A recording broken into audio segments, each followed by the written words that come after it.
سورہ کہف میں اللہ تعالیٰ نے جو سورت شروع کی ہے وہ اصحاب کہف کے واقعے سے۔ اصحاب کہف کیا ہیں؟ کہف عربی میں کہتے ہیں بڑے غار کو، ایک ہوتا ہے غار، اس کو بھی غار ہی کہتے ہیں، اور ایک ہے کہف، بڑا غار۔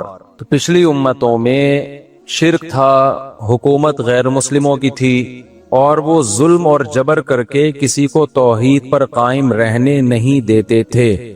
تو چند نوجوانوں نے توبہ کی اور ان کو خیال آیا کہ ہم اپنے جو اصل دین ہے توحید، ہم اس پر قائم رہیں گے۔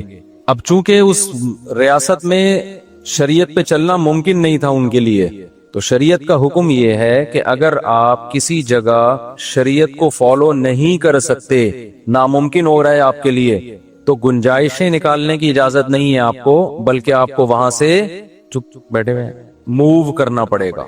بلکہ جہاں آپ کے لیے شریعت پر عمل کرنا ممکن ہی نہ ہو، وہاں سے موو کرنا آپ پر واجب ہو جاتا ہے۔ تو قرآن کہتا ہے کہ وہ جو تین تھے یا چند نوجوان تھے، ایک روایت کے مطابق سات نوجوان تھے، تو انہوں نے کیا کیا؟ انہوں نے نیت کر لی ہم اس علاقے کو چھوڑ دیں گے۔ اب علاقہ چھوڑ کے جائیں کہاں پہ؟ تو انہوں نے کہا فی الحال شہر سے نکلو، کسی غار میں پناہ لو، غار میں جائیں گے، وہاں آپس میں صلح مشورہ کریں گے کہ کرنا کیا ہے ہم نے، ٹھیک ہے نا؟ پہلے یہاں سے تو پتلی گلی سے، استغفر اللہ، ان کو تو پتلی گلی نہیں کہنا چاہیے یار، یہاں سے کیا کرو، یہاں سے نکلے تو پتلی گلی سے ہی ہوں گے، کیونکہ ظاہر ہے اوپنلی تھوڑی جائیں گے، لوگ پکڑ نہیں لیتے ان کو۔ تو اب جب وہ غار میں گئے ہیں، انہوں نے جانے سے پہلے اللہ سے دعا مانگی، ربنا ہیئ لنا من امرنا رشدا وہیئ لنا من امرنا مرفقا اذ اول فتیۃ فقالوا ربنا آتنا من لدنک رحمتا وہیئ لنا من امرنا رشدا۔ دعائیں مانگنے لگے۔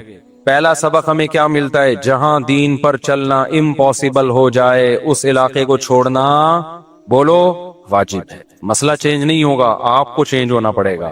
نمبر 2، جب آپ بہت بڑا کام کرنے جا رہے ہو تو یہ کام اللہ پہ توکل اور اللہ پہ اعتماد کے بغیر نہیں ہو سکتا، تو اس میں پھر دوسرے نمبر پر آپ کو اللہ سے دعائیں مانگنی چاہیے۔ اے اللہ ہیئ لنا من امرنا مرفقا وہیئ لنا ربنا اذ اول فتیۃ الی الکہف فقالوا ربنا آتنا من لدنک رحمہ، یہ الفاظ یاد کر لیں۔ اے اللہ اپنی طرف سے ہمیں ایک رحمت دے دے، اور ہمارے معاملے میں ہمیں رشد و ہدایت، گائیڈ کر دے ہمیں کہ کرنا کیا ہے۔ یہ دعا مانگنا ایسے موقع پہ سنت ہے۔ سمجھتے ہو کہ نہیں سمجھتے؟ تو قرآن کہتا ہے جب وہ گئے غار میں تو کتا بھی تھا ان کے ساتھ، حفاظت کے لیے کتا پالنا جائز ہے، تو حفاظت کی غرض سے کتا بھی لے گئے۔ اب کتے کو بٹھا دیا انہوں نے غار کی دہلیز پہ، اور خود کہاں چلے گئے؟ اندر۔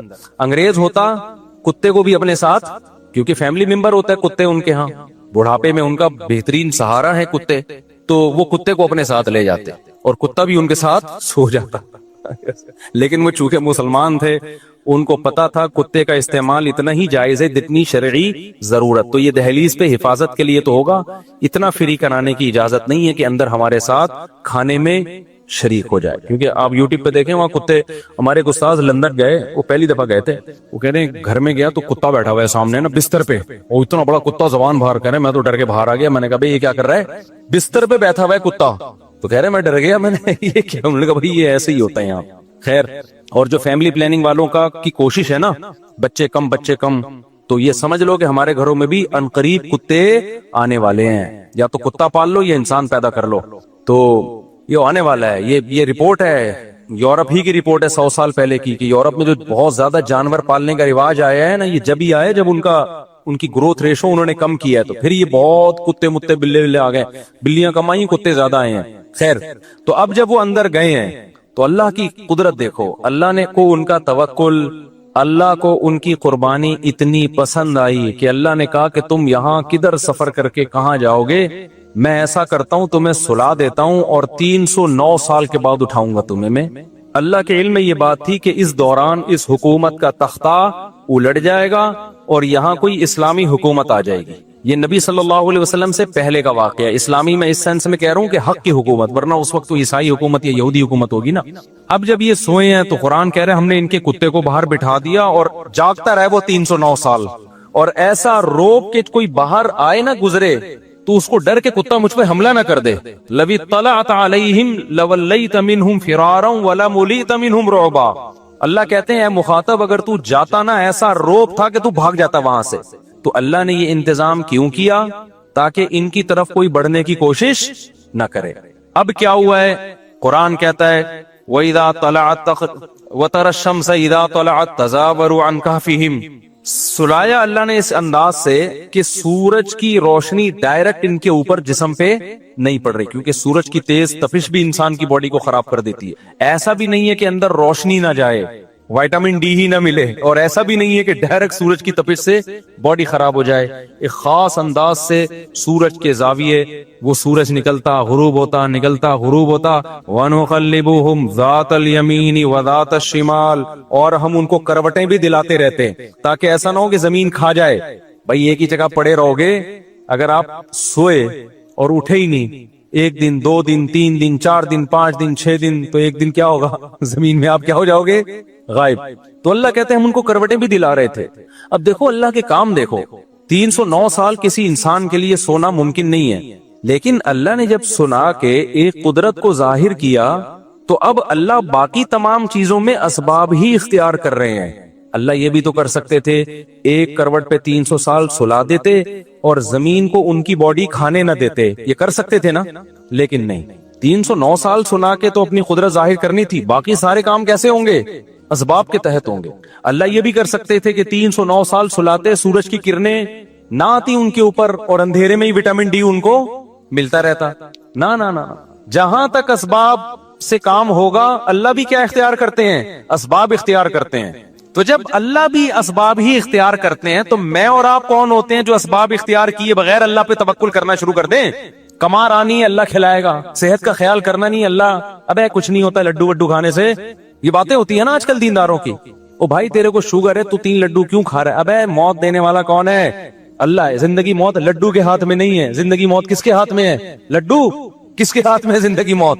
اللہ کے ہاتھ. یہ دینداروں کو ہم نے سنا ہے. حالانکہ جب آپ کا ویٹ بڑا ہوا ہے، آپ کو شوگر ہے، تو لڈو آپ کے لیے جان لیوا ہو سکتا ہے. ایسے موقع پہ یہ توکل کی بات کرنا یہ شریعت کے خلاف ہے، تو ہمیں ڈیٹیل میں جانے کی اجازت نہیں. باقی قیاس آرائیاں ہوتی ہیں، صحیح بھی ہو سکتی ہیں، غلط بھی ہو سکتی ہیں.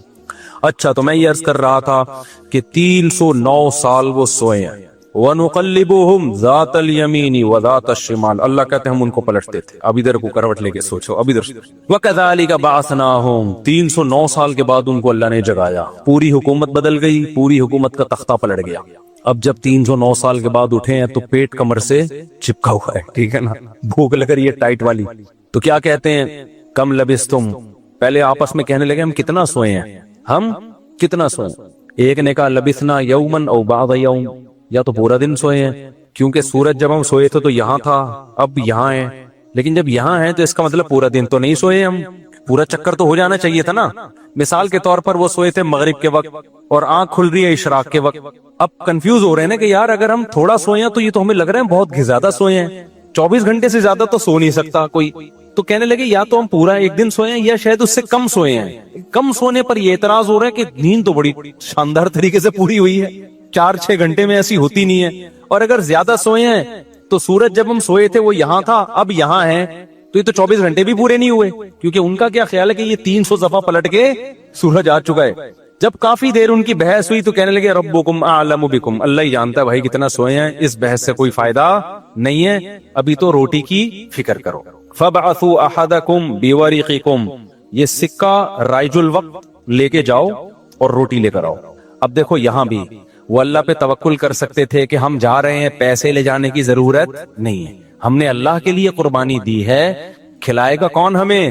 اللہ. نہ بھائی، اللہ نے کہا ہے جتنے اسباب اختیار کر سکتے ہو کرو. تم ایک اجنبی جگہ پہ جا رہے ہو، تمہارے پاس سکے ہونا، پیسے تو لے کے جاؤ. عربوں میں نا جب زمانے جاہلیت میں حج ہوتا تھا تو دور دور سے جو عرب قبیلے بیت اللہ آتے تھے پیسے نہیں لے کے آتے تھے ساتھ میں، کہتے تھے کہ ہم اللہ کے گھر کی زیارت کے لیے جا رہے ہیں تو کھلائے گا کون ہمیں؟ اللہ، ہم پیسے نہیں لے کے جائیں گے. یہ تو توکل کے خلاف ہے یار. اللہ کے مہمان وہ مثال ایسے دیتے تھے جیسے آپ اپنی نانی کے جا رہے ہو اور اپنی کھانا ساتھ لے کے جا رہے ہو، تو نانی کو غصہ آئے گا نا، بیٹا میں نے تیری دعوت کی ہے تو کھلاؤں گی کون؟ میں کھلاؤں گی تجھے، تو اپنے ساتھ کھانا کیوں لے کر آیا ہے؟ تو کہتے تھے جب ہم کسی کے مہمان ہوتے ہیں تو کھانا ساتھ نہیں لے کے جاتے، میزبان کا کام ہے، تو ہم اللہ کے گھر پہ جا رہے ہیں، ہم پیسے لے کے نہیں جائیں گے، اللہ پہ توکل کریں گے۔ جب پیسے ختم ہوتے نا تو بھیک مانگ رہے، تو بھائی کو اللہ کے نام پہ کوئی کھانا دے دے یار، کوئی تو روٹی دے دے۔ جب پیسے ختم ہوتے تو کیا کرتے یار، کہیں سے جگاڑ، پھر چوریاں چکاریاں شروع کر دیتے۔ تو قرآن میں اللہ نے آیت نے نازل کی، وَتَزَوَّدُوا، جب حج کے لیے جاؤ تو زاد راہ لے کے جاؤ، پیسے لے کے جاؤ۔ کیوں؟ فَإِنَّ خَيْرَ الزَّادِ التَّقْوَىٰ، سب سے بہترین زاد راہ تقوی ہے، وہ توکل جو تمہیں بھکاری بنا دے، گناہگار، کیونکہ بھکاری پن یہ تقوی کے خلاف ہے۔ تو پہلے تقوی کی فکر کرو کہ لوگوں کے سامنے ہاتھ نہ پھیلانے پڑے۔ تو ان کو بتا دیا اللہ نے صحابہ کو کہ توکل کا یہ مطلب نہیں ہے کہ دنیا میں اسباب اختیار نہ کرو، حج پہ جا رہے ہو تو پیسے لے کے جاؤ سارا۔ تبھی فقہا کہتے ہیں، فقہا نے دین کو خوب سمجھائے کہ حج صرف اس پہ فرض نہیں ہو جاتا کہ آنے جانے کا انتظام ہو جائے، نہ، حج اس پہ فرض ہوگا آنے جانے کا انتظام بھی، راستے میں کھانے کا انتظام بھی، اور جتنے دن آپ گھر کی مارکیٹ سے شارٹ رہو گے بیوی بچوں کے کھانے کا بھی انتظام۔ آپ کا حج کا آ گیا بھائی، آپ نے کہا میرا جہاز کا ٹکٹ بھی ہو گیا، ہوٹل کا کرایہ بھی ہو گیا، کھانے پینے کا انتظام بھی ہو گیا، نکل گئے 40 دن کے لیے، بچے کہہ رہے ہیں ابا مارکیٹ سے کیا ہو گیا، ابا ہم کیا کھائیں یہاں پہ؟ تو ابا کہہ رہا ہے بیٹا میرے لیے چونکہ آنے جانے کا پراپر انتظام ہو گیا تھا تو مجھ پہ حج فرض ہو گیا ہے، کیونکہ اللہ نے کہا ہے جس میں استطاعت ہے حج فرض ہے، تو مجھ میں استطاعت تھی حج فرض ہے۔ تو بچے کہیں گے ہمارا کیا قصور ہے؟ اس لیے علماء نے بیان کیا کہ استطاعت میں یہ بھی داخل ہے کہ آپ کا بھی اور جن کی آپ کفالت کر رہے ہو، جو آپ کی شرعن ذمہ داری ہے، ان کا بھی انتظام ہو۔ سمجھتے ہو کہ نہیں سمجھتے ہو؟ تو انہوں نے اپنے ساتھ سکے لے کے گئے ہوئے تھے، وہ سکہ رائج الوقت، جب نکاح ہوتا ہے نا تو سکہ رائج الوقت، میں نے سکہ رائج الوقت نے آپ کا نکاح فلا، میں یہ لفظ نکال دیا ہے، میں اتنے پیسوں میں کرایا ہم نے، کیونکہ رائج الوقت ہی سکے چلیں گے نا، یا نکاح میں ڈالر تھوڑی دیں گے۔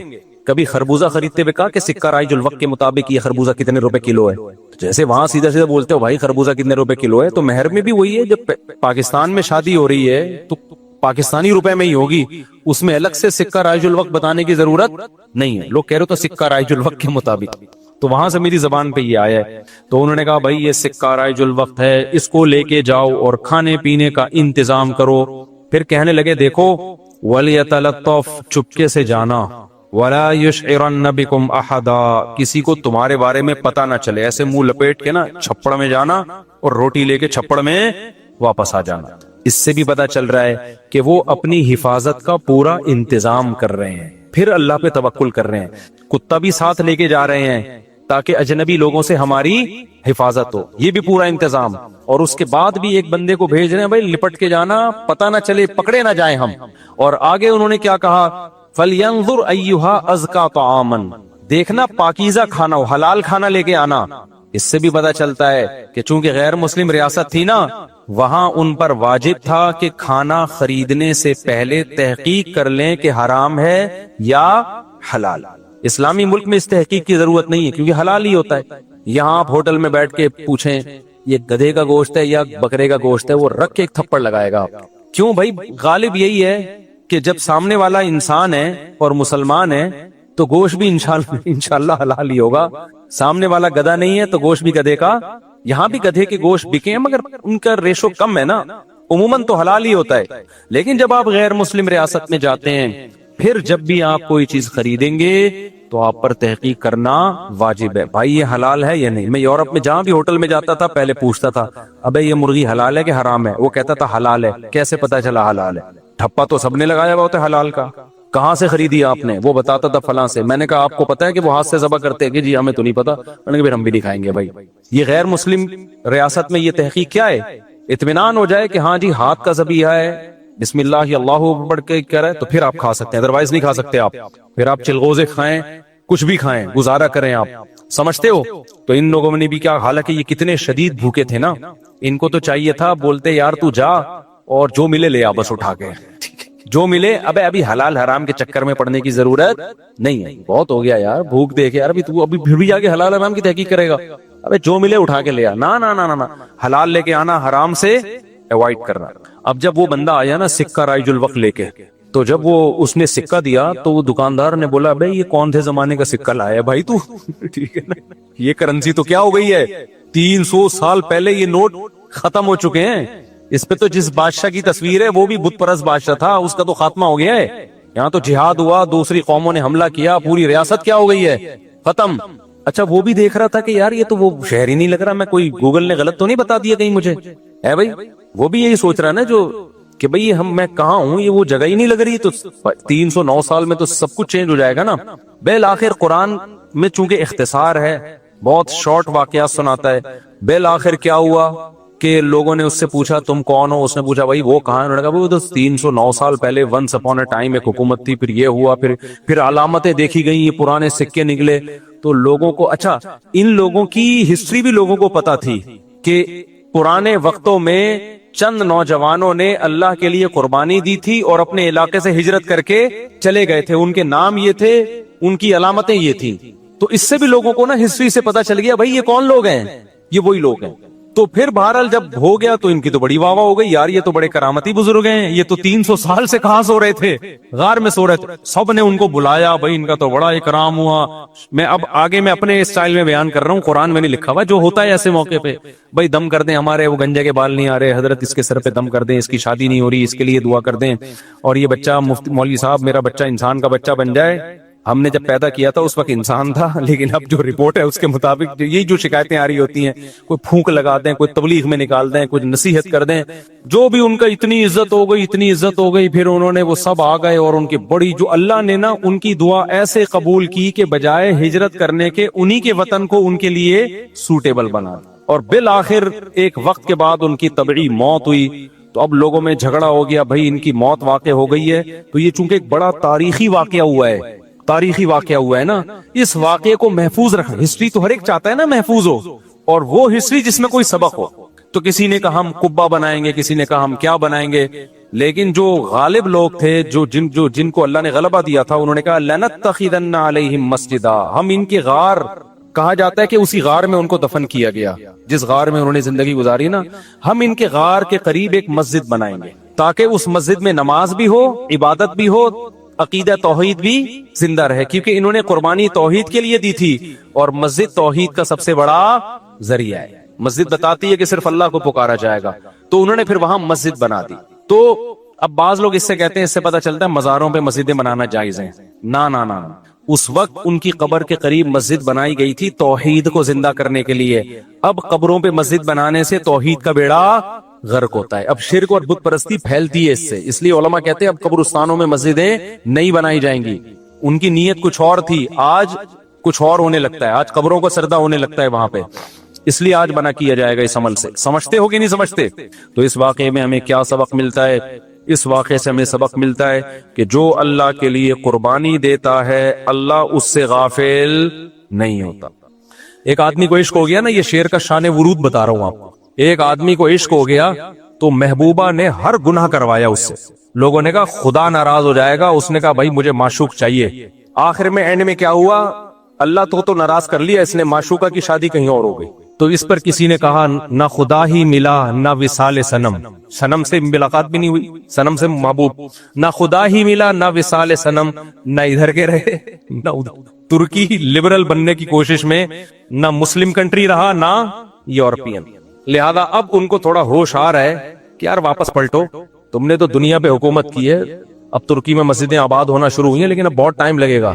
تو پاکستان ابھی اس اینڈنگ پوائنٹ پہ نہیں گیا میرے بھائی، ابھی بہت پاکستان میں بہت حد تک اسلام ہے، اس کو بچا لو، اسٹیٹ کو بچاؤ اور لیگل وے میں اسلامائزیشن کی طرف کوشش کرو آپ، تو بہت سارے کام ہو سکتے ہیں. ہم نے کوشش کی نہیں ہے پوزیٹو وے میں، کی نہیں ہے، کی ہوتی پھر ہم کہتے ہیں ناکام ہوئے. کہاں سے کہاں نکل لیے ہم، کیا بات کر رہا تھا میں، بات کہاں سے شروع ہوئی تھی، پتہ نہیں کہاں چلے جا رہے ہیں، جس طرف ہم کو لیے جاتا ہے دل. جی ہاں، تو یہ تو اس پر بات آئی تھی نا، یہ ریاست کی بات شروع کہاں سے ہوئی. ہاں بیلنس کا اسلام جو ہے نا حکم دیتا ہے کہ ہر چیز میں کیا ہونا چاہیے، اعتدال. تو میں اس کی مثال دے رہا تھا، جیسے بھائی جسمانی زندگی میں اعتدال ضروری ہے، تو ایک ہی چیز کو آرام کریں گے، سوتے ہی چلے جا رہے ہیں تو صحت خراب ہوگی، اسی طرح جاگ رہے ہیں تو جاگے ہی چلے جا رہے ہیں، صحت کیا ہوگی، خراب ہوگی. دماغ بالکل یوز ہی نہیں کرتے تو کھوپڑی کیا ہو جائے گی، خراب ہو جائے گی. اور اگر دماغ استعمال کرتے تو 24 گھنٹے استعمال ہی کر رہے ہیں تو بھی باولے ہو جائیں گے. بڑے بڑے یونیورسٹی کو پروفیسر جو بہت زیادہ دماغی کام کرتے ہیں، ہم نے ان کو بھی باولے ہوتے دیکھا ہے.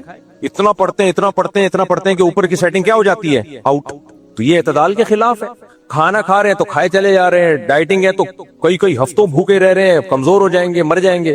تو جیسے ہر چیز میں اعتدال ضروری ہے, اور انسانی زندگی کے دو پہلو, ایک جسمانی کے ساتھ ایک روحانی بھی. روحانی پہلو کیا ہے؟ اچھا انسان بننا. تو اچھے انسان بننے کے لیے دل اور جسم سے نکلنے والے اعمال میں بھی اعتدال بولو ضروری ہے. دل کے اعمال کیا ہیں؟ محبت. یہ گھٹنوں کا عمل ہے یا دل کا عمل ہے؟ بولو, یہ ناک کا عمل ہے یا دل کا عمل ہے؟ دل میں محبت ہوتی ہے نا. کوئی اپنی محبوبہ سے کہہ رہا ہے مجھے میرے گھٹنوں میں تمہاری بہت محبت ہے, وہ کہے گی پہلے اپنی کھوپڑی کا علاج کراؤ. محبت گھٹنوں میں نہیں, محبت کہاں ہوتی ہے؟ کھوپڑی میں ہوتی ہے, دل میں ہوتی ہے. کیونکہ کھوپڑی کا تعلق کس سے ہے؟ دل سے ہے. دل دھڑکتا ہے جب کھوپڑی میں محبت کے جذبات آتے ہیں تو سب سے پہلے اثر اس لیے دل کی طرف نسبت کی جاتی ہے اس کی. تو یہ بھی اگر بے اعتدالی ہوگی اس میں, اس قوت, یہ بھی قوت ہے انسان کے اندر, ایک جذبہ ہے, تو بے اعتدالی ہوگی تو آپ کی روحانی زندگی کا بیڑا غرق. اور یاد رکھو, جسمانی زندگی کا بیڑا غرق ہونے سے صحت اتنی خراب نہیں ہوتی, مینٹلی اتنا ڈسٹرب نہیں ہوتا جتنا روحانی زندگی سے ہوتا ہے. اب اس محبت میں اعتدال کیسے پیدا کیا جائے؟ ایک تو یہ کہ آپ کے دل میں محبت کے, بعض لوگ ایسے خشکے ہوتے ہیں کہ ان کو کسی سے محبت ہوتی نہیں ہے. جیسے بعض لوگ میں مسکراہٹ ہے ہی نہیں چہرے پہ نا, ان کو پیسے دے کے مسکروانا پڑتا ہے کہ آپ ذرا یہ 50 روپے لیں, ایک دفعہ تھوڑا سا مسکرا لیں. ایسے سیریس لوگ میں نے دیکھے ہیں. اور بعض ایسے ہوتے ہیں ذرا سی بات, ابھی لطیفہ شروع نہیں ہوا, کہہ کے مار کے ہنسنا شروع کر دیتے ہیں. یہ بھی اوور ہو جاتا ہے بھائی. ابھی میں آتا ہوں بعض دفعہ, میں کہتا ہوں وہ لطیفہ تو کمپلیٹ ہونے دو میرے بھائی. وہ کہہ رہے ہیں آپ کے اسٹائل کیسی آ رہی ہے, تو وہ اتنا ہر وقت کامیڈین بنے ہوئے ہیں, وہ کبھی سیریس ہوتے ہی نہیں کسی بات پہ. بھائی سیریس بات ہے, اب کسی کی ڈیتھ ہو گئی, جنازہ ہو گیا, وہاں جا کے آپ مذاق کر رہے ہو, یہ تو غلط بات ہو جائے گی نا. ہر وقت سیریس مذاق موڈ میں رہنا غلط ہے, ہر وقت سیریس موڈ میں رہنا کیا ہے؟ غلط ہے. تو محبت یہ ایک ایسی چیز ہے, اس کو میں سب سے پہلے اس قوت کو اس لیے بیان کر رہا ہوں کہ ویلیو اس کی سب سے زیادہ ہے. اس کو بیلنس میں لانا, اس کو اعتدال میں لانا, یہ سب سے زیادہ ضروری ہے. ویسے تو سب سے پہلے عقل ہے کہ عقل میں اعتدال ہو, لیکن آج کل عقل استعمال کرنے کا رواج کم ہے, دل پہ لوگ زیادہ چلتے ہیں. تو خود عقل ہی کہتی ہے کہ دل کو کنٹرول میں لے کر آؤ. پہلے تو ویسے عقل ہے سب سے پہلے. تو محبت میں کیا ہے؟ نمبر 1 یہ نہیں کہ جو چیز اچھی لگ رہی ہے اس سے محبت کرنا شروع کر دو. اگر زندگی کا یہ طریقہ آپ نے اختیار کیا تو آپ کا بیڑا غرق. نا یہ نہیں. ہماری عادت کیا ہے؟ جو چیز اچھی لگ رہی ہے دل بس اس کی طرف مائل, اور اس کو حاصل کرنے کی کوشش میں ہم لگ جاتے ہیں. تو میں حضرت مفتی تقی عثمانی صاحب کی ایک مثال دے رہا تھا. حضرت کا میں نے ایک بیان سنا, انہوں نے بڑی پیاری بات کہی. اس میں انہوں نے فرمایا کہ ہم ساؤتھ افریقہ میں, جنوبی افریقہ میں, کیپ ٹاؤن میں ساحل سمندر کے کنارے کہیں چلتے ہوئے جا رہے تھے, تو ہمیں ایک بہت خوبصورت پھول نظر آیا. یہ حضرت کے الفاظ ہیں. اتنا خوبصورت پھول, حضرت فرماتے ہیں میں زیادہ پودوں سے متاثر نہیں ہوتا عام طور پہ, لیکن وہ اتنا خوبصورت پودا, اتنا خوبصورت پھول تھا کہ میں نے چاہا کہ میں اس کو توڑ لوں. کہتے وہاں کے مقامی لوگوں نے بتایا کہ اگر آپ نے اس کو ہاتھ بھی لگا لیا نا تو اس کے اندر ایک زہر ہے جو بچھو سے بھی زیادہ سخت ہے, وہ آپ کی باڈی میں جائے گا اور وہی تکلیف ہوگی جو بچھو کے کاٹنے سے ہوتی ہے. دیکھو کتنا حسین و جمیل پھول ہے. تو آپ کا کیا خیال ہے, حضرت نے اس کے بعد اس پھول کو توڑنے کی کوشش کی ہوگی؟ بھائی اب دنیا پر اس آدمی کیا کہتا ہے, ابے بھائی یہ مت دیکھو, اس کے فائدے ہیں, اس کے نقصانات ہیں, مجھے تو بس یہ چاہیے. لڑکوں کو عشق ہو جاتا ہے نا, مجھے بس یہ چاہیے. ابے تو پٹیل پاڑے کا ہے, یہ ڈیفنس کی ہے, تو اس کے خرچے کیسے اٹھائے گا؟ تو خرچے کہاں سے اٹھائے گا؟ اگر یہ مان بھی گئی نا تو میں کہوں گا نہیں کر.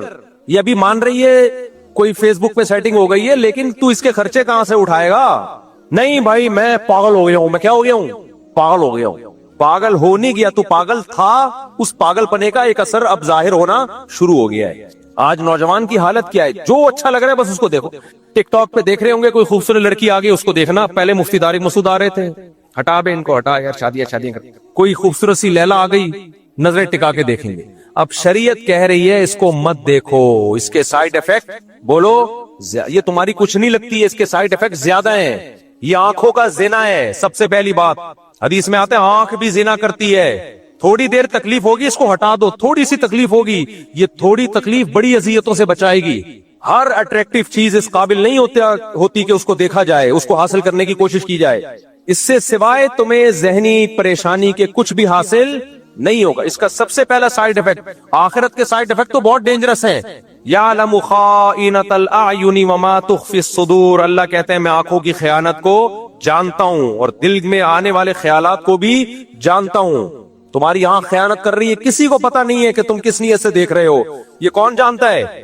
یہ اللہ جانتا ہے, جس نے آنکھیں بنائی ہے. اللہ کہتا ہے کہ کیا مجھ میں یہ طاقت نہیں ہے کہ تم سے آنکھوں کی بینائی سلب کر لوں, چھین لوں آنکھوں کی بینائی جب تم گناہ کرتے ہو. اسلام نے بتایا کہ اس کے سائیڈ افیکٹ بہت زیادہ ہیں, آخرت میں تو بہت زیادہ ہے, حساب دینا پڑے گا. دوسرا, دل کا سکون کیا ہوتا ہے؟ جب کوئی اٹریکٹیو چیز آپ دیکھو اور نہ ملے تو خوشی ہوتی ہے یا غم ہوتا ہے؟ ایک ہلکا سا دل پہ دھچکا, ہلکا سا, چاہے تھوڑا سا ہی ہو, وہ لگتا ضرور ہے. آپ دال کھا رہے ہو, ادھر کوئی بریانی کی دیگ کھلی, یا تو وہ آپ بھی کھا لو, حلال طریقے سے پیسے دو خرید کے کھا لو, وہ ہے نہیں, دیگیں پہ دیگیں کھلتی جا رہی ہیں, تو اس کا بھائی مت دیکھو, اس دیگ کی طرف دیکھو گے تو اپنی دال کیا لگے گی؟ بری, ٹینشن میں جاؤ گے. تو ایک ٹینشن.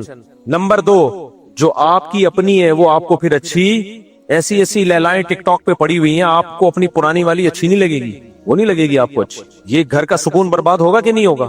نوجوانوں کے ساتھ کیا ہو رہا ہے, جو کنوارے ہیں جب وہ ایسی تصویریں دیکھتے ہیں, جذبات بھڑکتے ہیں, تو پھر ان کو ایسی ہی بیوی چاہیے, جبکہ مارکیٹ میں ایسی اویلیبل نہیں ہے. یہ صرف ٹک ٹاک پہ اویلیبل ہوتی ہیں. گلی محلے میں نارمل روٹین میں آڑی ترشی ہی ملیں گی آپ کو. تھوڑا سا ڈینٹنگ پینٹنگ کا کام ہر ایک میں نکلے گا. نہیں آئی میرا خیال ہے بس. آج تک کوئی ایسی دلہن نہیں ہے کائنات میں سوائے لاکھوں کروڑوں میں کوئی ایک, ہر دلہن میں کچھ نہ کچھ ڈینٹنگ پینٹنگ کا کام ہوتا ہے, اور آپ میں بھی ہوتا ہے, دلہن میں بھی ہوتا ہے. آپ کتنے ہی خوبصورت ہو, اگر کسی فزیکل فٹنس کے ماہر کے پاس جاؤ گے, وہ بولے گا تھوڑی سی کمر آپ کی کیا ہے, زیادہ ہے, اس کو تھوڑا پتلا کرنے کی ضرورت, تھوڑا سا پیٹ نکلا ہوا ہے, تھوڑی سی ناک موٹی ہے, تھوڑے سے لپس پتلے ہیں یا موٹے ہیں. یہ تو جب ہے جب آپ بہت خوبصورت ہو, تو بھی تھوڑا بہت ڈینٹنگ پینٹنگ کا کام آپ میں نکلے گا. ٹک ٹاک پہ جو لڑکیاں آ رہی ہوتی ہیں وہ ہوتی ہیں جن میں ڈینٹنگ پینٹنگ کا کام یا تو ہوتا نہیں ہے یا وہ میک اپ سے چھپا کے آئی ہوئی ہوتی ہیں. تو جب آپ ان کو دیکھو گے, کنوارے اگر ہو تو آپ کو چاہیے بھی کیسی, ایسی. پھر جو آپ کی کزن ہے یا آپ کے خاندان کی شریف شرفا لڑکیاں, گھریلو خدمت گزار, وہ آپ کو پسند نہیں. ابھی ایک ٹک ٹاکر کا بیان آیا تھا نا, گھریلو لڑکی سے اس نے شادی کی تو بعد میں کہہ رہا ہے میں اس کو طلاق دوں گا, یہ تو گھریلو نکلی ہے, مجھے تو ایسی ٹک ٹاکر جیسی چاہیے. تو میں نے اس کو بددعا دی, اللہ کرے تجھے ٹک ٹاکر جیسی مل جائے. پھر دیکھتا ہوں تیرا سر جو گنجا کرے گی نا, تیرا دماغ سیٹ ہوگا, تیرا دماغ سیٹ ہوگا. پھر تیری بچیاں بھی ٹک ٹاک پہ اسی طرح ناچیں گی. پھر تو ان کو دیکھ دیکھ کے کہے گا دوسرے لڑکے بھی میری بیٹیوں کو دیکھ کے وہی جذبات ہوں گے جو ان کی ماں کو دیکھ کے میرے جذبات ہوتے. باپ تو جیسا مرضی ہو, بیٹیوں کے لیے بڑا غیرت مند ہوتا ہے. تو کنوارے لڑکوں کو کیا نقصان ہے, پھر ان کو اس طرح کا مال چاہیے مارکیٹ میں, جو مارکیٹ میں اویلیبل, مارکیٹ میں جس طرح کا مال اویلیبل ہے وہ وہی ہے جو جس طرح کے آپ ہو. جیسے آج کل لڑکوں میں جو حسن و جمال جتنے پرسنٹ ہے, لڑکیاں بھی اسی حساب سے پیدا ہو رہی ہیں میرے بھائی, وہ کوئی الگ مخلوق نہیں ہے. تو لڑکوں میں کوئی ایک آدھ نکلتا ہے جو بالکل پرفیکٹ ہو, ہزاروں میں کوئی ایک, اس میں بھی تھوڑا بہت اگر میرے پاس آئے گا, تھوڑے اس کے بھی کچھ سیٹنگ کرنی پڑے گی اس کی. اور یہ تو ظاہری گیٹ اپ کی بات کر رہا ہوں, اندر کیا ہے, اس کے اخلاق کیسے ہیں, وہ تو ایک الگ ٹاپک ہے, اس تک کو تو کوئی جھانک کے دیکھ ہی نہیں سکتا. تو یہ سائیڈ افیکٹ کس کے ہوتے ہیں؟ بد نظری کے. یہ گھریلو لڑکیاں پسند, تبھی تو اللہ نے قرآن میں کہا الخبیثات للخبیثین, ناپاک عورتیں کس کے لیے؟ ناپاک مردوں کے لیے. گندوں کو گند میں منہ مارنے کی عادت ہوتی ہے, اللہ کہتے ہیں گندی عورتیں گندے لوگوں کے لیے ہیں. پاکیزہ عورتیں کس کے لیے؟ پاکیزہ مردوں کے لیے. لیکن جب پاکیزہ مرد یہ چیزیں دیکھے گا میڈیا پہ تو اس کو پاکیزہ عورتیں پسند نہیں آئیں گی. یہ دوسرا نقصان ہے. اور تیسرا نقصان, یہ بد نظری یہاں تک رکتی نہیں ہے, اس کے بعد ہینڈ پریکٹس, زنا, اور جو گند میں پڑتے ہیں, فوش فلموں کی عادت, وہ بڑھتی رہتی ہے. توبہ کرتے ہیں پھر توبہ ٹوٹ, یہ بھی دیندار لوگوں کی بات کر رہا ہوں, توبہ کریں گے توبہ توڑ دیں گے, توبہ کریں گے پھر توبہ توڑ دیں گے, پھر مایوس ہو کے توبہ کرنا بھی چھوڑ دیتے ہیں. شروع میں ہی نظر جھکا لیتے یار, تھوڑی سی تکلیف ہوتی.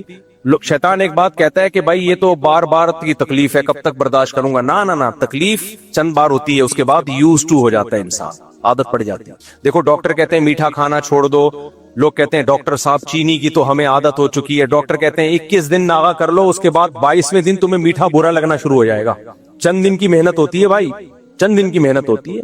تو چینی بھی تو ایک اٹریکٹیو چیز ہے نا, 21 دن چھوڑو گے چینی بری لگنا شروع ہو جائے گی. تو 21 دن نظر کی حفاظت کرو گے تو بد نظری بری لگنا شروع ہو جائے گی. گند میں منہ مارنے کا دل نہیں چاہے گا. ہمارے حضرت مفتی رشید احمد صاحب فرمایا کرتے تھے کہ میری جب کسی عورت پہ نظر پڑتی ہے, غیر عورت پہ, تو مجھے نظر جھکانی نہیں پڑتی, آٹومیٹیکلی نظر جھک جاتی ہے, دل ہی نہیں کرتا کہ بھائی ہم کیوں ناجائز کی طرف دیکھیں. تو حضرت نے جو مثال دی نا کہ وہ پھول نظر آیا، یہ کل رات ہی میں نے سونے سے پہلے نا بیان لگا کے یہاں تک پہنچا تھا میں، تو کہا کہ ہم نے وہ پھول توڑنے کی کوشش کی تو کہا کہ نہ اس میں کیا ہے، زہر ہے۔ سمجھتے ہو کہ نہیں سمجھتے؟ تو محبت کتنی کرنی ہے، کس سے کرنی ہے، اس کا بھی ایک پلان ہے۔ جیسے ڈاکٹر ڈائٹ پلان بنا کے دیتا ہے کہ مفتی صاحب اگر بالفرض پراٹھے نہیں چھوٹ رہے آپ سے، کھانا ہی ہے تو کتنے کھانے ہیں اور کون سے گھی کے کھانے ہیں، کون سے آٹے کے کھانے ہیں، تو اتنا تو کر لو نا۔ تو جیسے ڈاکٹر میرے بھائی ڈائٹ پلان بنا کے دیتا ہے، تو اللہ والے اور اسلام اور بزرگان دین اور انبیاء کرام انہوں نے بھی ایک ڈائٹ پلان بنا کے دیا ہے کہ محبت کے بارے میں بھی، عقل کے بارے میں بھی، غصے کے بارے میں بھی، شہوتوں کے بارے میں بھی، ہر چیز کا ایک پلان ہے اسلام کے پاس۔ وہ پلان کیا ہے؟ بیلنس۔ کیا ہے؟ نہ اپنے دل کو ایسا کرنا ہے کسی سے محبت ہی نہ ہو، روکھے روکھے۔ محبت ہی ختم ہو جائے گی نا تو حقوق نہیں ادا ہوتے۔ پھر بیوی بچوں کے حقوق صرف اسلام کے کہنے سے تھوڑی لوگ ادا کرتے ہیں، محبت بھی تو ہوتی ہے نا، اپنی اولاد سے محبت ہوتی ہے، آدمی چاہتا ہے وہ ترقی کرے۔ محبت نہ ہو تو غفار بھائی کے بچوں میں اور اپنے بچوں میں کوئی فرق رہے گا ہی نہیں۔ پھر آدمی اسلام کا حکم سمجھ کے پورا کر رہا ہوگا، پھر تھوڑی۔ ایک ہوتا ہے اللہ سے محبت کی بیس پہ نماز پڑھی جائے، اس نماز کی لطف کچھ اور ہوتا ہے۔ ایک ہوتا ہے کہ بھئی دل تو نہیں چاہ رہا، محبت تو نہیں ہے، اب اللہ نے حکم دیا تو چلو پڑھ لیتے ہیں، تو پھر وہ ایسا ہی ہوتی ہے جیسے آج کل نمازیں چل رہی ہیں، اللہ کا آرڈر ہے کر لیتے ہیں۔ ایک بکرا وہ ہوتا ہے جس کا گوشت آپ نے خود کھانا ہے ذبح کر کے، تبھی قربانی کا بکرا بڑے تمیز سے دیکھا جاتا ہے، یہ ہو شکل بھی اچھی ہو اس کی، حالانکہ کٹنا ہے اس نے، لیکن نہیں بھائی، بکرا محلے میں آئے تو لوگ کہیں کہ کیا لائے ہیں، بکرا آیا، بچی آئی ہے۔ اور ایک صدقے کا بکرا لوگ دے دیتے ہیں ٹرسٹوں میں، وہ آپ دیکھ لو پنجروں میں اتنے اتنے سے سانشے بکروں کے، ان بکروں پہ صدقہ کرنے کا دل چاہتا ہے کیونکہ وہ نہ وہ گھر میں آئے گا نہ وہ کھایا جائے گا۔ کیا خیال ہے؟ تو اس لیے کیا بات کر رہا تھا یار، تو بتائیں، میں بہت زمین ادھر آ گیا صدقے کے بکرے پہ نا، تو سننے والے بھی میری طرح ہی ہیں۔ خیر جلدی سے بات کو سمیٹتا ہوں، وقت بہت ہو گیا۔ تو محبت میرے بھائی کس سے کرنی؟ ہاں میں کہہ رہا تھا محبت میں جو کام ہوتا ہے اس میں ایکسیلنسی ہوتی ہے، اس میں جیسے نماز جب قربانی محبت سے کرتے ہیں نا، گوشت ہم نے خود کھانا ہے تو بچیاں بھی بڑی تمیز کی اور خوبصورت، محبت نہیں ہے صدقے کا ہے ادھر دے دو تو وہ اتنے چھوٹے چھوٹے سے بکروں کے ساشے بانٹے جا رہے ہیں۔ تو اسی طرح جب آپ کو بیوی بچوں سے، ماں باپ سے محبت ہوگی تو ان کے حقوق ادا ہوں گے، لیکن مزے سے ادا ہوں گے، کھلانے کا مزہ آئے گا، پلانے کا مزہ آئے گا۔ محبت نہیں ہے تو شریعت کے کہنے پر بس آرڈر کے طور پہ کر رہے ہو تو بے رخی سے کرو گے۔ اس لیے اسلام چاہتا ہے کہ رشتہ داروں سے محبت کرو، اللہ سے محبت کرو، اللہ کے نبی سے محبت ہوگی، درود پڑھنے میں مزہ آئے گا۔ محبت نہیں ہوگی ایک فارمیلٹی پوری کرنے کے طور پہ پڑے گا۔ تبھی یہ جو ہم اسلاف کے واقعات سنتے ہیں نا، پوری رات تہجد میں گزار دی، ایک رکعت میں پورا قرآن ختم کر لیا، یہ محبت کی وجہ سے ایسا تھا، کیونکہ ان کو تو عبادت میں لطف اور مزہ آتا تھا۔ ہم سے 20 رکعت تراویح نہیں پڑھی جاتی اور وہ پوری رات عشاء کے بعد شروع ہوتے تھے فجر تک۔ تو وجہ کیا بھائی؟ محبت بہت تھی، محبت کے جذبات تھے۔ تو محبت انسان سے کام کراتی ہے، اس میں تھکاوٹ محسوس نہیں ہوتی۔ تو اس لیے محبت میں اعتدال ضروری۔ وہ اعتدال کیا ہے جلدی سے بتا دوں میں۔ نمبر 1، ایسا بھی نہیں ہے کہ کسی سے محبت ہی نہیں کرنی۔ یہ وہ لوگ ہوتے ہیں جو مردہ دل ہوتے ہیں، جن کے دل کیا ہو چکے ہوتے ہیں؟ مردہ۔ بھائی انسان کو محبت ہے، لباس سے بھی، اچھا گھر بھی چاہیے۔ بد ذوق لوگوں کے گھروں کا حال دیکھا ہے، جا کے سڑے ہوئے گھر میں رہ رہے ہوتے ہیں۔ پیسہ اللہ نے دیا ہوتا ہے لیکن گھر اچھا نہیں بناتے، پیسہ اللہ نے دیا ہے لباس اچھا نہیں پہنتے۔ صحیح حدیث ہے، ان اللہ یحب ان یرا اثر نعمته علی عبده، اللہ چاہتے ہیں جب اللہ نے کسی کو دولت دی ہو تو اس کے لباس سے اس کا اثر نظر آئے، اچھے کپڑے پہنے وہ۔ نبی نے فرمایا جس میں رائی کے دانے کے برابر تکبر ہوا وہ جنت میں نہیں جائے گا۔ صحیح حدیث۔ صحابی نے پوچھا یا رسول اللہ میں تو چاہتا ہوں میرے کپڑے اچھے ہوں، میرے جوتے اچھے ہوں، یہ تکبر تو نہیں ہے؟ فرمایا نا نا نا نا، ان اللہ جمیل یحب الجمال، اللہ خود بھی جمیل ہے، جمال کو پسند کرتا ہے، ہر چیز میں جمال نظر آنا چاہیے۔ اللہ نے اگر پیسہ دیا ہے بھائی گاڑی اچھی رکھو۔ لوگ اعتراض کرتے ہیں مفتی تقی عثمانی صاحب بی ایم ڈبلیو میں گھوم رہے ہیں، اول تو ان کی بیچاروں کی گاڑی ہے نہیں وہ، لیکن اگر گھوم رہے ہیں تو یہ حدیث پر عمل ہے میرے بھائی، حدیث پر عمل ہے۔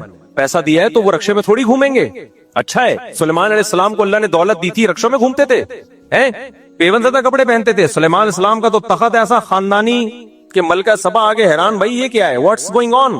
محل جب دیکھا تو وہ ایسا شیشے کا بنا ہوا فرش تھا کہ وہ سمجھی کہ پانی ہے۔ سلیمان علیہ السلام نے فرمایا پانی نہیں ہے، ٹیکنالوجی ہے، ایسا خاندانی فرش بنایا ہے دیکھنے میں سوئمنگ پول لگ رہا ہے، پانی لگ رہا ہے۔ اللہ نے سلیمان علیہ السلام کو دولت دی، شاہی زندگی گزاری ہے۔ سید الانبیاء تمام پیغمبروں کے سردار نے دولت نہیں رکھی، اس لیے آپ کا چھپڑے کا مکان، کھجور کی چھال، کیونکہ آپ نے دولت نہیں رکھی. یا تو دولت رکھو ہی نہیں، سب صدقہ کر دو ہمارے نبی کی طرح. اتنا بڑا ظرف ہو، صبح آیا شام سے پہلے سب صدقہ. شام کو کھانے کو روٹی بھی نہیں ہے تو بستر کے پیسے کہاں سے ہوتے؟ لیکن یہ نہیں ہے کہ بینک میں کروڑوں روپے پڑے ہوئے ہیں، تنخواہ 1-1 کروڑ روپے آ رہی ہے اور سادہ ہیں. ہمارے حضرت پھٹے ہوئے کپڑے پہنتے ہیں، ناڑا لٹک رہا ہوتا ہے حضرت جی کا، اتنے نیک ہیں. تو خیر بات کو سمیٹ کے ختم کرتا ہوں. تو اللہ جمیل ہے، جمال کو پسند کرتا ہے. باذوق بنو بھائی، پیسہ ہے گاڑی رکھو. اللہ نے ہمیں بھی ٹوٹا پھوٹا ذوق دیا ہے. میری جب پہلی تنخواہ آئی 2-4 تنخواہوں کے بعد میں نے GTO 125 خریدی تھی، کیونکہ میں باذوق تھا. سمجھ رہے ہو؟ میرے دوستوں سے پوچھو، ہمیشہ سے کوشش کیے اچھا لائف اسٹائل ہو. جیسے ہی پیسے آئے بھائی ہم نے GTO 125، اس وقت سب سے بہترین بائک یہی تھی. تو اچھا لائف اسٹائل ہونا چاہیے بھائی. گھر اچھا بناؤ، اگر اللہ نے پیسہ دیا ہے کیوں چھپڑے میں، کیوں جو ہے وہ غریبوں والی زندگی گزارو. جتنا دیا اس کے حساب سے، نہیں دیا تو رکشے میں سفر کرو، رکشہ چلاؤ اور اپنے آپ کو سیٹ سمجھو. رکشے والا سمجھے میں F16 چلا رہا ہوں. غریب نہ بس. اللہ نے مجھے اور آپ کو اپنے آپ کو غریب سمجھنے پر پابندی لگائی ہے. ہم غریب ہیں اپنے سے زیادہ مالدار کے حساب سے، اور اپنے سے زیادہ غریب کے حساب سے ہم کیا ہیں؟ تو رکشے والا یہ سمجھے کہ بہت سے لوگوں کے پاس رکشہ بھی نہیں ہوتا، تو ان سے میں بہت مالدار ہوں. اگر آپ اپنے سے اوپر والوں کو دیکھنا شروع کر دو تو بھائی زرداری صاحب بھی غریب آدمی ہے. پھر بل گیٹس کے مقابلے میں کیا ہے وہ؟ ویسے تو بل گیٹ کو بیچ کے کھایا ہو، لیکن ایک مثال دے رہا ہوں کہ وہ اس کے حساب سے کیا وہ بھی غریب ہے ظاہری لحاظ سے. تو محبت، ان چیزوں سے انسان کو محبت ہوتی ہے. یہ بری نہیں ہے، محبت ہوتی ہے، نیچرل ہے. لیکن بیلنس کیا ہے؟ اس محبت کو شریعت سے آگے مت نکلنے دو. اللہ سے آگے، اللہ سب سے اوپر. اللہ کی محبت سب سے پہلے، باقی سب اس کے بعد. گھر اللہ پہ قربان، اولاد اللہ پہ قربان. بیوی کے کہنے پہ خدا کی نافرمانی بولو نہیں کرنی. حرام طریقے سے مت کمانا، کیونکہ اس سے اللہ ناراض ہوتا ہے. اللہ کو خوش رکھنا سب سے پہلے، کیونکہ بھائی یہ سب چیزیں، اچھا مکان، اچھی گاڑی، اچھا بنگلہ، اچھی بیگم، اچھے بچے، سب کچھ ختم. سب یہی تمہیں قبر میں ڈال کے آئیں گے، دفنا کے آئیں گے. اور آج کل اولادیں دعائیں بھی 2-4 دن کرتی ہیں. بہت کم خوش قسمت اولادیں ہوتی ہیں جو ساری زندگی ماں باپ کے لیے دعائیں کرتی رہے. بہت کم مارکیٹ میں ایسے بچے کیا ہو رہے ہیں، شارٹ 2-4 دن تمبو شمبو لگائیں گے، دیکھے بھول جائیں گے ابا کو. تو ایسے بچے تو مارکیٹ میں بہت کم ہو رہے ہیں کہ زندگی بھر مرنے کے بعد بھی باپ اور ماں کو یاد رکھیں وہ. تو اس لیے اللہ سب سے، جانا کس کے پاس ہے بھائی؟ اللہ کے پاس. تو بچھڑنے والی چیزوں کو اتنا دل دے دینا کہ جس کے پاس جانا ہے اس کو ناراض کر دینا، اور جن چیزوں کو چھوڑنا ہے ان کو راضی رکھنا. تو ان سب چیزوں سے محبت ہمیں ہوگی، لیکن یہ محبت اللہ سے آگے نہیں نکلنے دیں گے. سمجھتے ہو گے نہیں سمجھتے؟ اللہ سے آگے نہیں ہوگی. اللہ سب سے پہلے ہے، شریعت سب سے پہلے، اللہ کے نبی سب سے پہلے. حدیث سنا کے بس بیان ختم کرتا ہوں. نبی صلی اللہ علیہ وسلم نے فرمایا، لن یؤمن احدکم حتی اکون احب الیہ من مالہ وولدہ والناس اجمعین.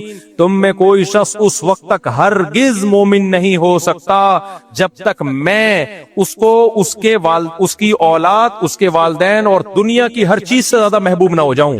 اور میں سے مراد، نبی سے مراد اسلام ہے، کیونکہ نبی کی محبت اللہ ہی کی محبت ہے، اور اللہ رسول کی محبت اسلام کی محبت ہے. یہ تینوں ایک ہی چیز کے 3 نام ہیں.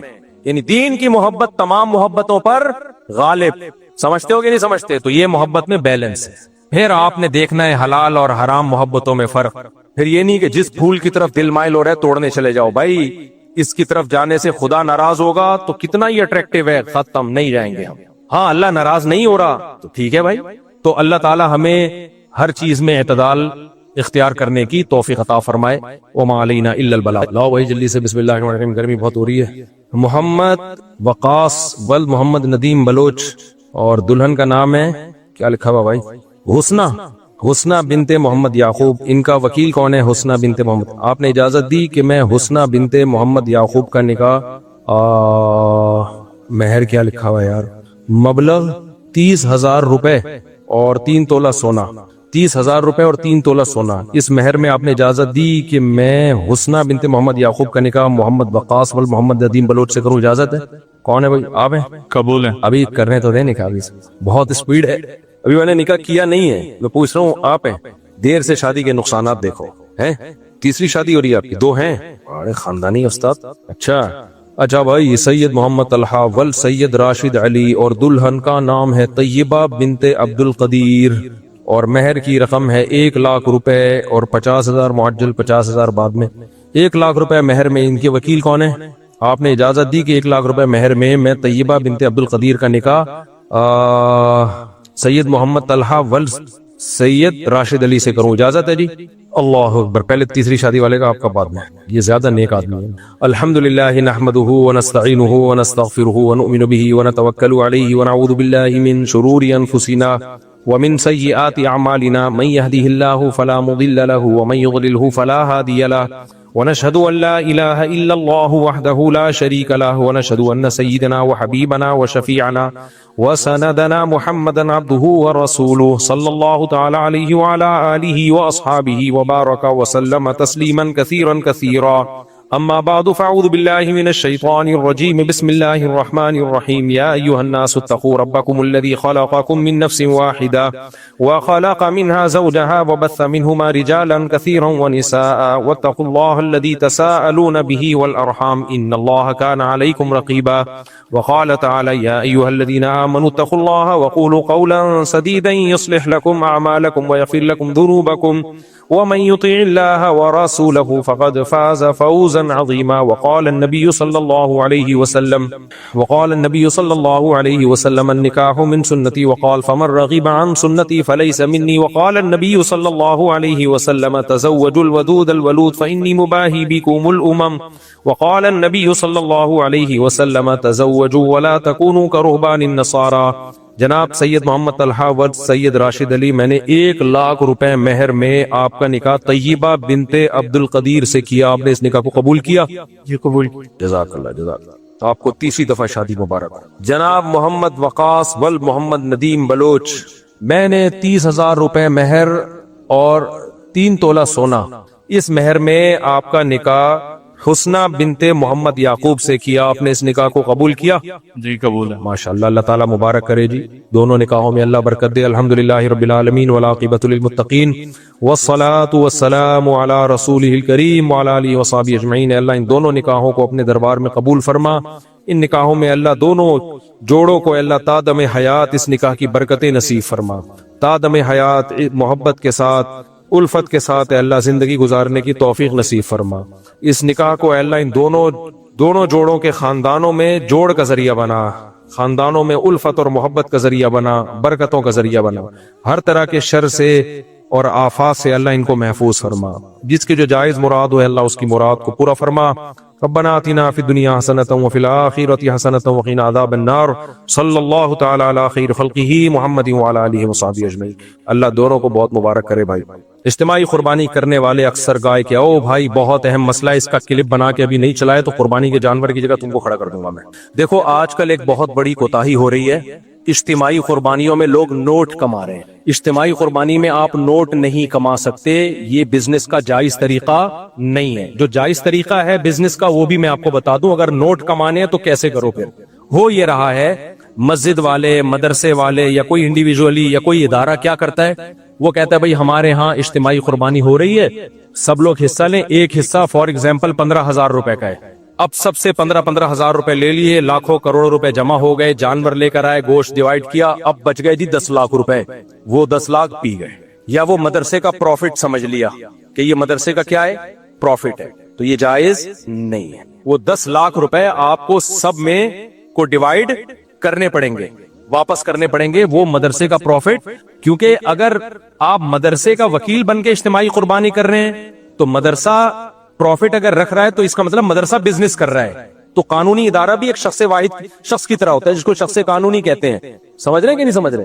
ادارہ بھی کیا ہوتا ہے، ایک فرد کی طرح بزنس کرے گا. اس کے بھی بزنس کے جائز ہونے کے احکام وہی ہیں جو ایک فرد واحد کے ہیں. کوئی ادارہ سودی لین دین نہیں کر سکتا. مثال کے طور پر آپ نے کسی مدرسے کو 1 کروڑ روپے مدرسے سے 1 کروڑ روپے قرضہ لیا اور کہا کہ میں ہر سال 1 لاکھ روپے مدرسے کو اس پہ پروفٹ دوں گا مدرسے کو، لیکن یہ پروفٹ مدرسے کے لیے جائز نہیں ہے کیونکہ مدرسے سے سودی قرضہ لیا جا رہا ہے. تو ایسے ہی مدرسے کے ساتھ جب بزنس ہوگا تو بزنس کے احکام وہی ہیں جو جمشید کے ساتھ بزنس کے احکام ہیں. وہ کیا ہے وہ میں ابھی آ کے آپ کو بتاتا ہوں. سمجھ رہے کہ نہیں سمجھ رہے؟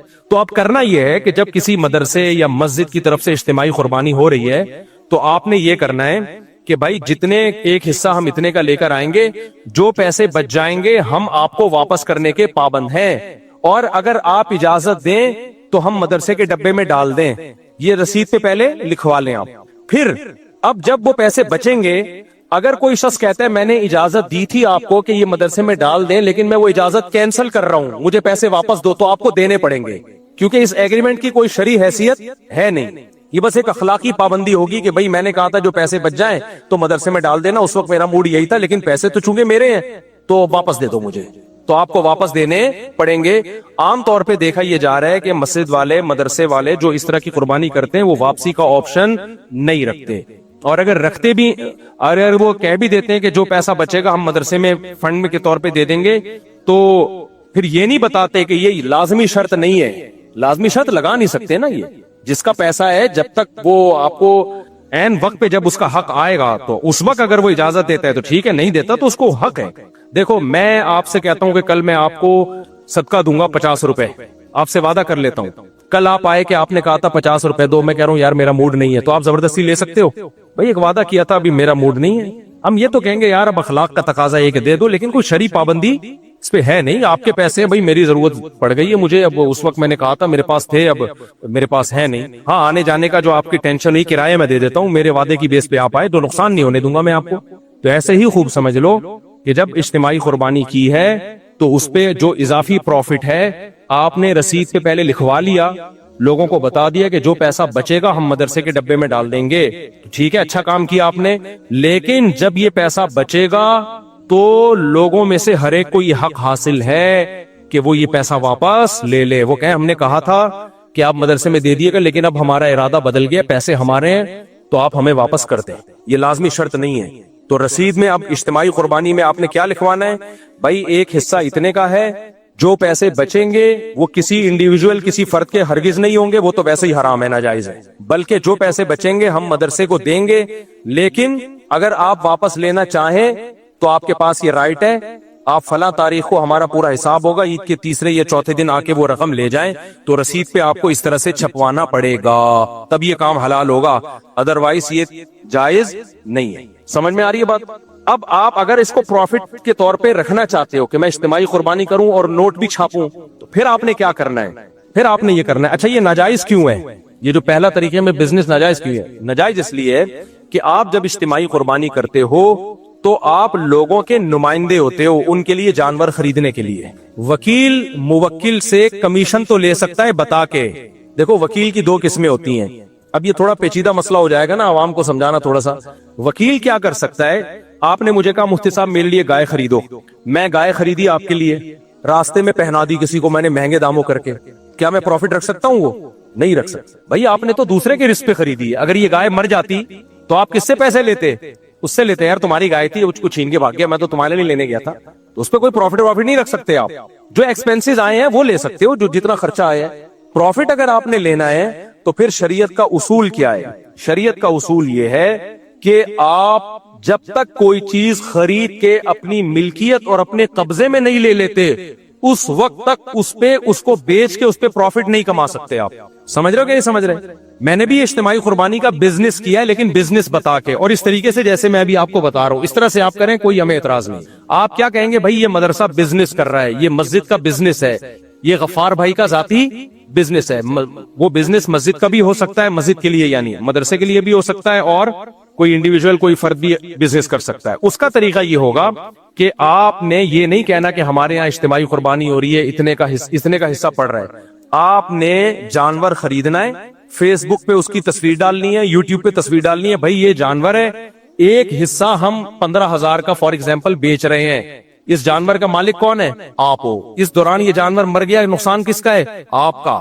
یہ میرا جانور ہے، میں چاہوں جانور بیچ دوں جتنے کا، چاہوں تو حصہ بیچ دوں جتنے کا.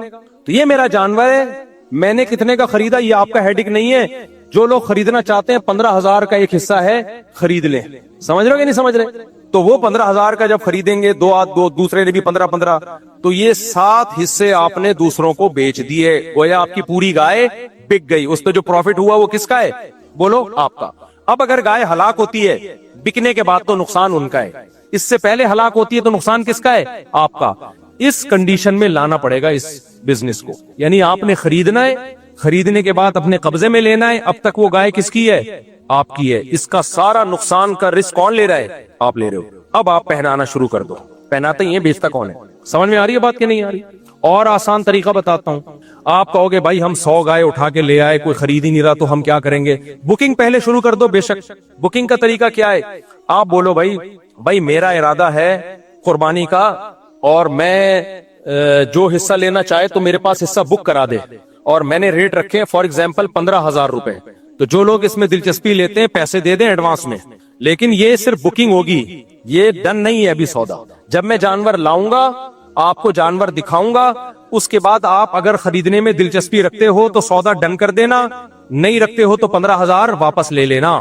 سمجھ میں آ رہی ہے بات کہ نہیں آ رہی؟ جیسے ہم میڈیکل والے کو بولتے ہیں بھائی ایڈوانس میں پیسے رکھ لے، یہ دوا منگوا دے. وہ دوا منگوا دیتا ہے، ہم جا کے اس سے خرید لیتے ہیں. ہماری مرضی نہیں خریدیں تو وہ دوا کسی اور کو پہنائے گا. پھر وہ جب تک آپ کی ملکیت میں وہ گائے نہیں آ جاتی، بکرا نہیں آ جاتا، آپ آگے کسی کو بیچ نہیں سکتے. بکنگ کر سکتے ہیں. بکنگ اس سینس میں بھائی جو دلچسپی رکھتے ہیں وہ حصہ بک کر لیں اپنا. 15 پورے دے دیں یا 1,000 روپے دے دیں، جس سے ہم سمجھے کہ یہ واقعی انٹرسٹڈ ہے اس میں، تو وہ دے دیں گے. تو یہ سودا نہیں ہوگا، یہ امانت ہے. ان لوگوں کی رقمیں آپ کے پاس کیا ہے؟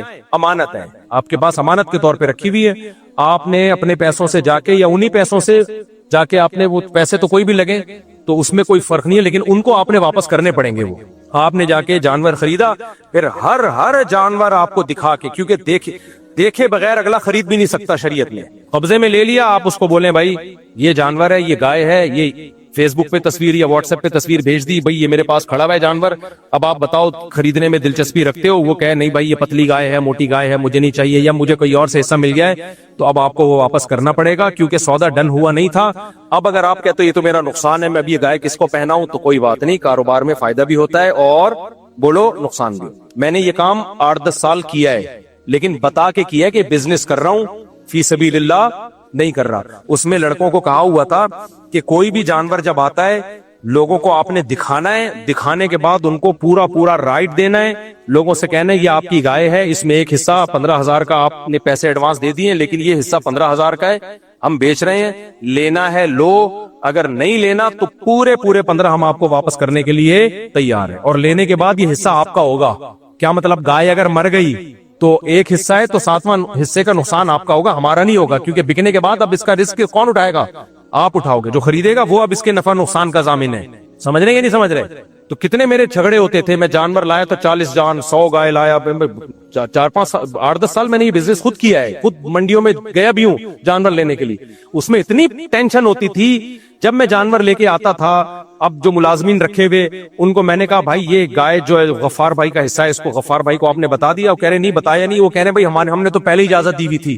تو پھر میری لڑائی ہوتی تھی کہ میں جو منہ سے پھوٹ رہا ہوں اس کو آپ تصویر بھیجو، اس کو بولو بھائی یہ آپ کی گائے ہے، اس پہ آپ کا قبضہ ضروری ہے، ابھی تو یہ میرے قبضے میں ہے. تو آپ دیکھو گے ٹھیک ہے. قبضے کا مطلب یہ نہیں کہ آ کے وہ جیب میں ڈالے گائے کو. قبضے کا مطلب بھائی یہ گائے ہے، ہم تخلیہ کا مطلب بھی آپ کی ہے، میری نہیں ہے. ابھی یہ یہاں کھونٹے سے بندھی ہوئی ہے، صرف کھونٹا میرا ہے. گائے کس کی ہے؟ یہ رسی بھی ہم نے آپ کو گفٹ کر دی ہے، گائے آپ کی ہے. اب اس کے نفع نقصان کا کون ضامن ہے؟ آپ ہو. ہر گائے کے ہر حصے میں یہ ٹینشن اٹھاتا تھا میں. تو لڑکے بیزار ہو جاتے تھے یار ان کو دلچسپی نہیں. میں نے کہا بھائی کسی کو دلچسپی ہو یا نہ ہو، شرعی طور پر اس کو حلال کرنے کے لیے یہ ضروری ہے کہ آپ اس کو گائے دکھائیں، اس کے بعد بولیں. وہ نہیں دیکھ رہا، اس کا کوئی نمائندہ دیکھے، اور نمائندے آپ خود نہیں ہو سکتے کہ میں آپ ہی کا نمائندہ بن کے قبضہ کر رہا ہوں. جو بیچنے والا ہے وہ خریدار کا نمائندہ نہیں بن سکتا. بھائی آپ کسی اور کو نمائندہ بنا لو، وہ آپ کی طرف سے گائے دیکھ لے اور ڈن کر دے. آپ امریکہ میں ہو، آپ نہیں آ سکتے. تو یہ بزنس اگر کرنا ہے تو پھر بزنس کا موڈ، پورا جو بزنس کا ایک اسٹرکچر ہے وہ اختیار کرنا پڑے گا. تو آج ہو یہ رہا ہے کہ کام بزنس کا ہو رہا ہے، لیبل اجتماعی قربانی کا لگ رہا ہے. تو میں نے تو 8-10 سال کیا، اس کے بعد مجھے اندازہ ہو گیا کہ یہ بہت بڑی ٹینشن ہے، لوگوں کو سمجھانا بہت مشکل ہے، ملازمین کو سمجھانا بہت مشکل ہے. اب بعض ہمارے لڑکے ایسی باریک گائے اٹھا کے لے آئے، تو میں نے کہا جس کا بتاؤ اب لوگوں کو یہ آپ کی گائے ہے، یہ 7 آدمی جن کے اس میں حصہ ہے ان کو دکھاؤ. وہ کہہ رہے ہیں وہ دکھائیں گے تو وہ لیں گے نہیں. میں نے کہا یہ تو حرام ہے ہمارے لیے. ان کو دکھاؤ بھائی آپ یہ پتلی گائے ہے، موٹی گائے ہے، جو بھی ہے، 15,000 کا ایک حصہ دے رہے ہیں آپ کو، ہڈیوں کو سوپ ملے گا، قبول ہے یا نہیں قبول ہے؟ تو اب جو امریکہ کینیڈا میں بیٹھے اس کو تو دلچسپی نہیں ہوتی نا. کہہ رہے بھائی ہمارے کیا، ہم کہتے ہیں آپ کو دلچسپی نہیں ہے، لیکن شرعی طور پر حلال کرنے کے لیے کاروبار کو یہ ضروری ہے کہ آپ دیکھیں یا آپ کا کوئی نمائندہ دیکھ کے ڈن کرے.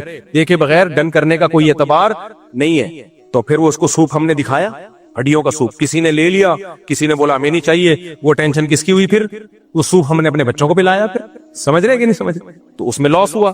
تو یہ جب پراپر وے میں کام ہوگا تو حلال ہے, پراپر وے میں نہیں ہوگا تو یہ حلال نہیں ہے. تو اجتماعی قربانی میں خلاصہ یہ نکلا کہ آپ پروفٹ نہیں کما سکتے, اور اگر بزنس کرنا ہے تو لیبل کیا لگنا چاہیے, بزنس. اس میں کسی قسم کا لوگوں کو دھوکا بولو نہ ہو. ایک مسجد کی انتظامیہ کچھ دن پہلے میرے پاس آئی اور کہنے لگی مفتی صاحب ہم جو ہے وہ اجتماعی قربانی کرتے ہیں اور بزنس بھی کریں گے, اس میں پروفٹ بھی رکھیں گے. میں نے کہا پروفٹ تو انویسٹمنٹ کے بغیر ہو نہیں سکتا, آپ کا اپنا کتنا پیسہ لگ رہا ہے اس میں؟ کہ ہمارا پیسہ تو نہیں لگ رہا ہے اس میں. تو کہنے لگے, میں نے کہا پھر تو بزنس, پھر تو پروفٹ حلال نہیں ہے. جب آپ کی انویسٹمنٹ ہی نہیں ہے, رسک ہی نہیں لے رہے آپ, تو آپ کا کے لیے نفع کہاں سے حلال ہو گیا؟ کہہ رہے ہم جو اتنی محنت کریں گے اور اتنی اسٹرگل کریں گے اور وہ بھی تو اس میں ہمارا پروفٹ بنتا ہے. میں نے کہا محنت پہ اجرت بنتی ہے, پروفٹ نہیں بنتا. اور اجرت بھی جب جائز ہے جب بتا کے ہو, بغیر بتائے اجرت بھی جائز نہیں ہے. مثال کے طور پر کوئی انٹی یہاں سے گزر رہی ہیں سامان لے کے, آپ نے انٹی کی مدد کی, سامان اٹھا کے ان کے گھر تک پہنچایا. پہلے زمانے میں لوگ کرتے تھے, کوئی ایجڈ خواتین ہے تو نوجوان لوگوں کو خدمت کا جذبہ تھا, بھائی انٹی ہم پہنچا دیتے ہیں آپ کے گھر سامان. اب آپ نے گھر میں سامان پہنچایا, آپ نے کہا 500 روپے دے دیں انٹی. وہ کہیں گے بھائی 500 روپے, کہہ رہے مزدوری کے پیسے نہیں ہوتے کیا؟ ہوتے ہیں, لیکن پھر مزدور پہلے ایگریمنٹ کرتا ہے, پروفٹ تو پھر بھی نہیں ہے. تو آپ مسجد والے اسپیسیفک کمیشن